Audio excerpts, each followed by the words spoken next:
आप सबको जय मसीह की। आज तारीख है 9/12/2025 और हम शाम का वचन पढ़ेंगे। हम पढ़ेंगे दानियल की पुस्तक में से 11 और 12 अध्याय। दारा नामक मादी राजा के राज्य के पहले वर्ष में उसको हियाव दिलाने और बल देने के लिए मैं खड़ा हो गया।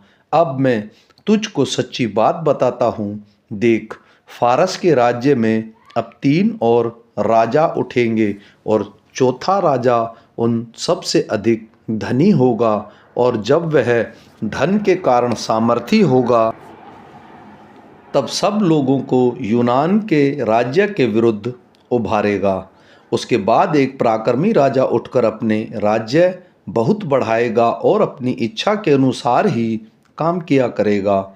जब वह बड़ा होगा तब उसका राज्य टूटेगा और चारों दिशाओं में बंटकर अलग अलग हो जाएगा, और न तो उसके राज्य की शक्ति ज्यों की त्यों रहेगी और न उसके वंश को कुछ मिलेगा, क्योंकि उसका राज्य उखड़कर उसकी उपेक्षा और लोगों को प्राप्त होगा। तब दक्षिण देश का राजा बल पकड़ेगा, परंतु उसका एक हाकिम उससे अधिक बल पकड़कर प्रभुता करेगा, यहाँ तक कि उसकी प्रभुता बड़ी हो जाएगी। कई वर्षों के बीतने पर ये दोनों आपस में मिलेंगे और दक्षिण देश के राजा की बेटी उत्तर देश के राजा के पास शांति की वाचा बंधाने को आएगी, परंतु उसका बाहुबल बना ना रहेगा और न वह राजा और न उसका नाम रहेगा, परंतु वह स्त्री अपने पहुँचने वाले, अपने पिता और अपने संभालने वालों समेत अलग कर दी जाएगी। फिर उसकी जड़ों में से एक डाल उत्पन्न होकर उसके स्थान में बढ़ेगी। वह सेना समेत उत्तर के राजा के गढ़ में प्रवेश करेगी और उनसे युद्ध करके प्रबल होगी। तब वह उसके देवताओं की ढाली हुई मूर्तें और सोने चांदी के बहुमूल्य पात्रों को छीनकर मिस्र में ले जाएगा। इसके बाद वह कुछ वर्ष तक उत्तर देश के राजा के विरुद्ध हाथ रोके रहेगा। तब वह राजा दक्षिण देश के राजा के देश में आएगा, परंतु फिर अपने देश में लौट जाएगा। उसके पुत्र झगड़ा मचाकर बहुत से बड़े बड़े दल इकट्ठा करेंगे और उमड़ने वाली नदी के समान आकर देश के बीच होकर जाएंगे। फिर लौटते समय उसके गढ़ तक झगड़ा मचाते जाएंगे। तब दक्षिण देश का राजा चिढ़ेगा और निकलकर उत्तर देश के राजा के युद्ध करेगा, और वह राजा लड़ने के लिए बड़ी भीड़ इकट्ठी करेगा, परंतु वह भीड़ उसके हाथ में कर दी जाएगी। इस भीड़ को जीतकर उसका मन फूल उठेगा और वह लाखों लोगों को गिराएगा, परंतु प्रबल न होगा, क्योंकि उत्तर देश का राजा लौटकर पहले से भी बड़ी भीड़ इकट्ठी करेगा और कई दिनों वरन वर्षों के बीतने पर वह निश्चय बड़ी सेना और संपत्ति लिए हुए आएगा।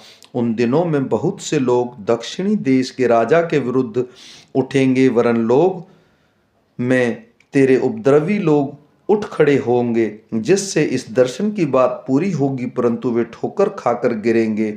तब उत्तर देश का राजा आकर घेराबंदी करेगा और दृढ़ नगर ले लेगा, और दक्षिण देश के न तो प्रधान खड़े रहेंगे न बड़े वीर, क्योंकि किसी में खड़े होने का बल न रहेगा। तब जो भी उसके विरुद्ध आएगा वह अपनी इच्छा पूरी करेगा, और वह हाथ में सत्यानाश लिए हुए शिरोमणि देश में भी खड़ा होगा और उसका सामना करने वाला कोई न रहेगा। तब वह अपने राज्य के पूर्ण बल समेत कई सीधे लोगों को संग लिए हुए आने लगेगा और अपनी इच्छा के अनुसार काम किया करेगा। वह उसको एक स्त्री इसलिए देगा कि उसका राज्य बिगाड़ा जाए, परंतु वह स्थिर न रहेगी, न उस राजा की होगी। तब वह दीपों की ओर मुँह करके बहुतों को ले लेगा, परंतु एक सेनापति उसके अहंकार को मिटाएगा, वरन उसके अहंकार के अनुकूल उसे बदला देगा। तब वह अपने देश के गढ़ों की ओर मुंह फेरेगा और वह ठोकर खाकर गिरेगा और कहीं उसका पता ना रहेगा। तब उसके स्थान में कोई ऐसा उठेगा जो शिरोमणि राज्य में अंधेर करने वाले को घुमाएगा, परंतु थोड़े दिन बीतने पर वह क्रोध या युद्ध किए बिना ही नष्ट हो जाएगा। उसके स्थानों में एक तुच्छ मनुष्य उठेगा जिसकी राज प्रतिष्ठा पहले तो न होगी तो भी वह चैन के समय आकर चिकनी चुपड़ी बातों के द्वारा राज्य को प्राप्त करेगा। तब उसकी भुजारूपी बाढ़ से लोग वरन वाचा का प्रधान भी उसके सामने से बहकर नष्ट होंगे, क्योंकि उसके संग वाचा बांधने पर भी छल करेगा और थोड़े ही लोगों को संग लिए हुए चढ़कर प्रबल होगा। चैन के समय वह प्रांत के उत्तम से उत्तम स्थानों में चढ़ाई करेगा और जो काम ने उसके पुरखाओं करते थे वह करेगा, और लूटी हुई धन संपत्ति उसमें बहुत बांटा करेगा। वह कुछ काल तक दृढ़ नगरों को लेने की कल्पना करता रहेगा। तब वह दक्षिण देश के राजा के विरुद्ध बड़ी सेना लिए हुए अपने बल और हियाव को बढ़ाएगा, और दक्षिण देश का राजा अत्यंत बड़ी और सामर्थी सेना लिए हुए युद्ध तो करेगा परंतु ठहर न सकेगा, क्योंकि लोग उसके विरुद्ध कल्पना करेंगे और उसके भोजन के खाने वाले भी उसको हरवाएंगे। और वे यद्यपि उसकी सेना बाढ़ के समान चढ़ेगी तो भी उसके बहुत से लोग मर मिटेंगे। तब उन दोनों राजाओं के मन बुराई करने में लगेंगे और यहाँ तक कि वे एक ही मेज पर बैठे हुए आपस में झूठ बोलेंगे, परंतु इससे कुछ भी न बन पड़ेगा, क्योंकि इन सब बातों का अंत नियत समय पर होने वाला है। तब उत्तर देश का राजा बड़ी लूट लिए हुए अपने देश को लौटेगा और उसका मन पवित्र वाचा के विरुद्ध उभरेगा, और वह अपनी इच्छा पूरी करके अपने देश को लौट जाएगा। नियत समय पर वह फिर दक्षिण देश की ओर जाएगा, परंतु उस पिछली बार के समान इस बार उसका वश न चलेगा, क्योंकि कित्तियों के जहाज उसके विरुद्ध आएंगे और वह उदास होकर लौटेगा और पवित्र वाचा पर चिढ़कर अपनी इच्छा पूरी करेगा। वह लौटकर पवित्र वाचा के तोड़ने वालों की सुधि लेगा।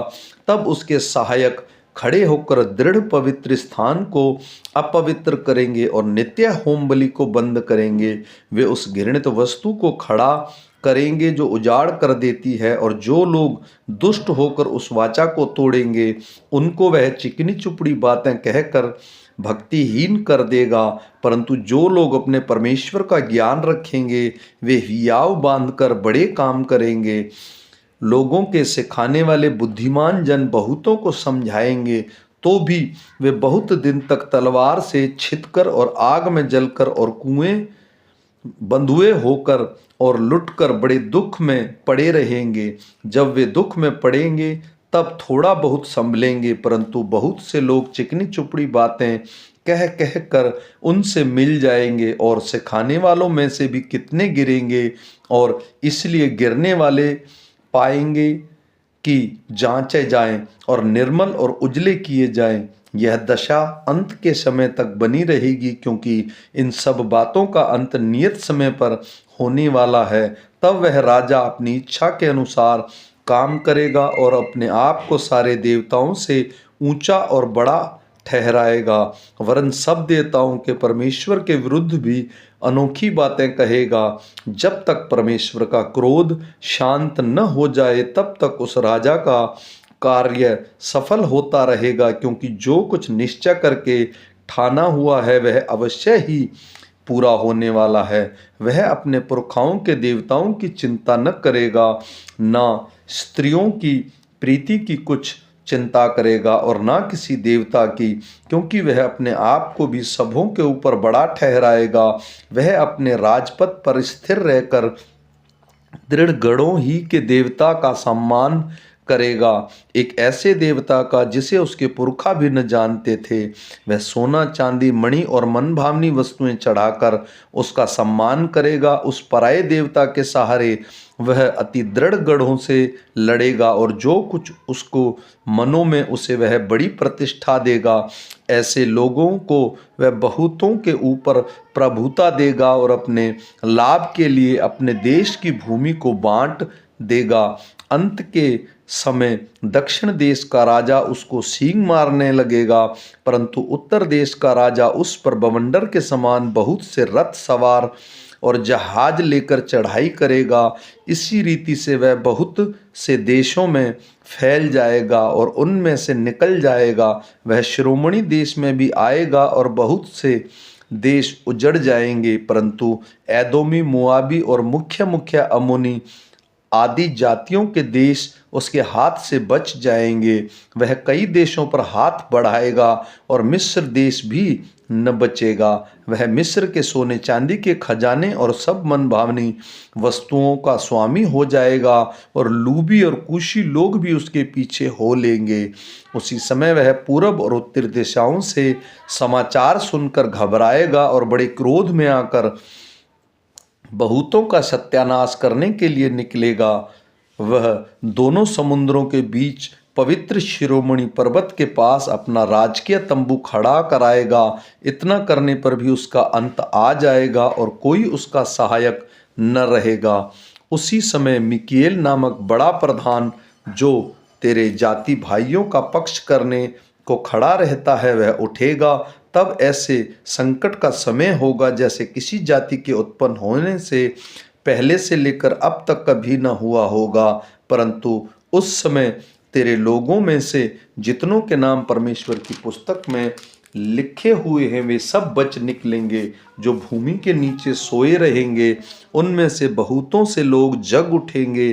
कितने तो सदा के जीवन के लिए और कितनी अपनी नामधराई और सदा तक अत्यंत घिनौने ठहरने के लिए। तब से खाने वालों की चमक आकाश मंडल की सी होगी और बहुतों को धर्मी बनाते हैं वे सर्वदा तारों के समान प्रकाशमान रहेंगे। परंतु हे दानियल, तू इस पुस्तक पर मोहर करके इन वचनों को अंत के समय के लिए बंद रख। बहुतों से लोग पूछपाछ और ढूंढ ढांड करेंगे और इससे ज्ञान बढ़ भी जाएगा। यह सब सुन तुझ दानियल ने दृष्टि करके क्या देखा कि और दो पुरुष खड़े हैं, दो नदी के इस तट पर और दूसरा नदी के उस तट पर है। तब जो पुरुष सन का वस्त्र पहने हुए नदी के जल के ऊपर था, उससे उन पुरुषों में से एक ने पूछा, इन आश्चर्य कर्मों का अंत कब तक होगा? तब जो पुरुष सन का वस्त्र पहने हुए नदी के जल के ऊपर था, उसने मेरे सुनते ही दाहिना हाथ बायां अपने दोनों हाथ स्वर्ग की ओर उठाकर सदा जीवित रहने वाले की शपथ खाकर कहा, यह दशा 3.5 साल तक ही रहेगी और जब पवित्र प्रजा की शक्ति टूटते टूटते समाप्त हो जाएगी तब ये सब बातें पूरी होंगी। यह बात मैं सुनता तो था परंतु कुछ न समझा। तब मैंने कहा, हे मेरे प्रभु, इन बातों का अंत फल क्या होगा? उसने कहा, हे दानियल, चला जा, क्योंकि ये बातें अंत समय के लिए बंद हैं और इन पर मोहर दी गई है। बहुत से लोग तो अपने अपने को निर्मल और उजला करेंगे और स्वच्छ हो जाएंगे, परंतु दुष्ट लोग दुष्टता ही करते रहेंगे और दुष्टों में से कोई ये बातें न समझेगा, परंतु जो बुद्धिमान है वे ही समझेंगे। जब से नित्य होम बलि उठाई जाएगी और वह घिनौनी वस्तु जो उजाड़ करा देती है स्थापित की जाएगी, तब से 1290 दिन बीतेंगे। क्या ही धन्य है वह जो धीरज धरकर 1335 दिन के अंत तक भी पहुँचे। अब तू जाकर अंत का समय ठहरा रहे और तू विश्राम करता रहेगा और उन दिनों के अंत में तू अपने निज भाग पर खड़ा होगा। आमीन।